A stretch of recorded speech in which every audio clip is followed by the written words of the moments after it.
שלום, בסרטון זה נראה כיצד להפעיל את אפשרות נדידת הנתונים במכשיר אנדרואיד.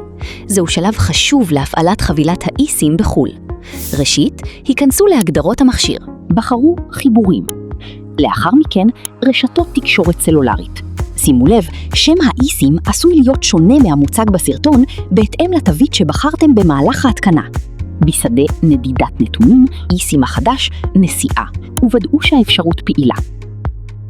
ביום הטיסה, היכנסו להגדרות. בחרו חיבורים. לאחר מכן, מנהל סים.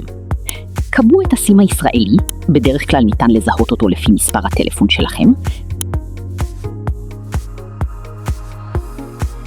אם החבילה אינה פועלת כמצופה ביד, הפעילו את מצב הטיסה למשך כ10 שניות, ולאחר מכן בטלו אותו. פעולה זו תרענן את הגדרות הרשת.